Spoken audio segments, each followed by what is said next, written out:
Elizabeth Quam from Angeti Grove, and I want to start off this video just fully listening to this TikTok that my friend just sent me, and she was speaking to my heart when she sent me this one. Going to have a look at cayenne pepper. This is my travelling pack. I take cayenne pepper everywhere with me. Cayenne pepper will heal a stomach ulcer. Cayenne pepper moves blood. Cayenne pepper is a wonderful healer, and you can put cayenne pepper with any other herb and it'll intensify its action. Internally, it'll heal a stomach ulcer. If you have a cut, you pour cayenne pepper into it and it'll stop the bleeding. Doctor that says it's impossible to cause a lesion with cayenne pepper. Another doctor said you cannot abuse cayenne pepper. It's impossible to abuse it. It's actually a very safe herb. It will never harm. You can also use it internally if someone has a heart attack. This is the best blood thinner. No need to warfarin. For warfarin, I mean rat poison. No need for aspirin. And by the way, it has been shown today that aspirin causes brain bleeds. This is very, very safe with no side effects. See, there's no side effect with this. You could take a bucket of that a day and you would still not bleed to death. Isn't that amazing? If you've got a stomach ulcer, it'll constrict the bleeding vessels. If you need to open the arteries, it'll just open that. That's how the herbs work with the body. You can also use cayenne pepper to wake up areas of the body that may be sleeping. And it can bring feeling into feet that nothing else will do. Remember what cayenne pepper does? What I like to do is I like to understand what the actives are in the herb, and then you know to apply it. And its number one most important active is it moves blood. So it's going to pull blood to the area when you've got that on the bottom of the feet. You can also wake up a thyroid gland. So underactive thyroid gland, you see, underactive thyroid gland, you can put a cayenne pepper poultice on that, or compress. And what you would do is you would just do one about this size because your thyroid gland is about there. And then you would put it on for a few hours. Often thyroid glands, whether it be under or overactive, are iodine deficient. And your thyroid's main food is iodine. Mercury gobbles up your selenium, and your thyroid gland needs selenium to convert iodine into thyroxine. But what are we talking about here? We're talking about blood flow, okay? So my post is about erectile dysfunction.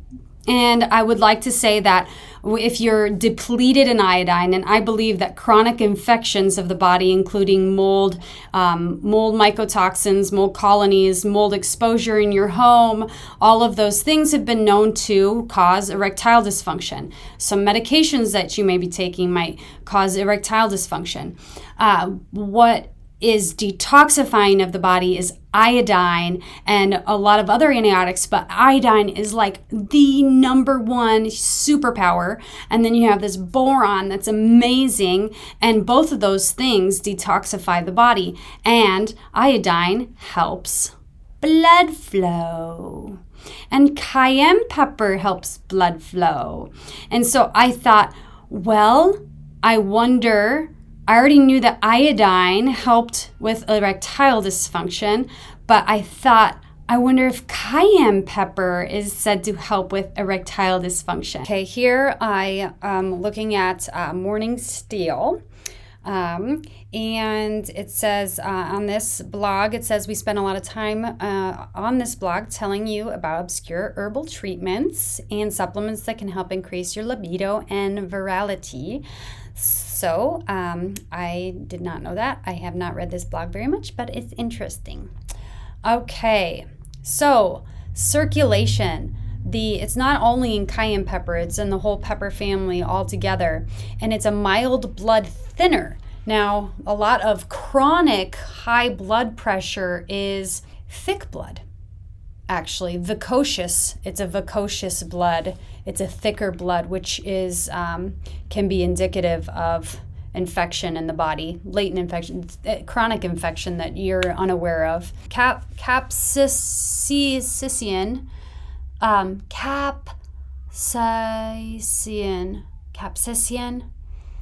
Okay. This capsaicin, and it has been shown to reduce platelet aggregation in labs. Platelet aggregation is the medical term for microscopic clotting in your blood as it flows through your vessels. At the microscopic level, it is not dangerous, but it does slow blood flow. If you're a regular reader of this blog, you already know. Okay, it said slow blood flow, and I'm not sure that they wanted to say slow blood flow, but they wanted to say that it thins the blood because it actually makes your blood flow. If you're a regular reader of this blog, you already know what I'm going to say next. Reliable, easy blood flow is part of reliable, easy erections, since the mechanisms of getting hard really rely on blood flow to the penis. Why do I care about this particular subject? I actually do care that people have proper erectile function, and I want people to know about iodine, and also boron increases testosterone, and it helps with erection as well, and insulin sensitivity. And also, if you are dealing with something like cramping after having sex, that can be an iodine deficiency. And a lot of women actually don't know, and some people have pain during sex, and that also can be related to iodine deficiency. And you think about, why is pain related to that? And a lot of cramping is due to iodine deficiency, even cramping before periods. Iodine deficiency. Bit I want to share, when it comes to the prostate really needs iodine as well. And an enlarged prostate can be tied to sexual dysfunction. Also, many other things like heart disease and other ailments. And even if you are an athlete, you can struggle with these things. There are life choices that help. But I want to talk about this problems because it relates to something that I was experiencing as well. Like when I would go to, we didn't experience the erectile dysfunction or anything like that, and I never really experienced any cramping after sex or anything, but people do.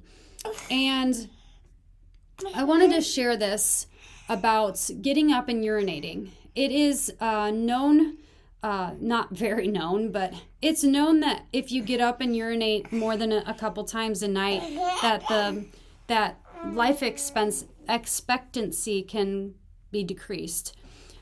I would get up and go urinate like 3-4 times, and in my most metabolically terrible time, I could get up and go 5 times. It was horrible. But anyway, so as you get older, you need to use the bathroom more, but you also need more iodine. And that's why sometimes a lot of the organ meat was reserved for the older people so that they could get a lot more nutrition. And we used to eat the thyroid, by the way, with the iodine. Okay, so the study shows that urinary tract problems caused by an enlarged prostate, such as getting up many times during the night to urinate, may be associated with erectile dysfunction and other problems relating to sex in older men. They say these two extremely frequent conditions may share a common cause. Well, I believe that common cause is iodine deficiency because your prostate really loves iodine. Your prostate loves iodine, and it does not, and boron helps that estrogen dominance go down, because a lot of prostate cancer loves that bad estrogen. Researchers Researchers say lower iodine tract symptoms become more common as men age and their prostates enlarge.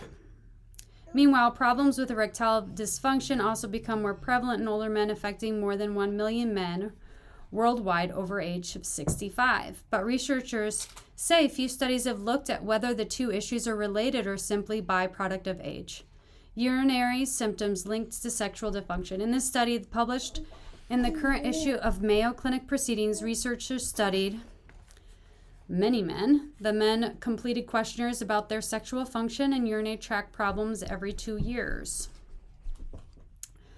Researchers found that each of the indicators of sexual function was inversely related to the severity of urinary tract symptoms reported by men.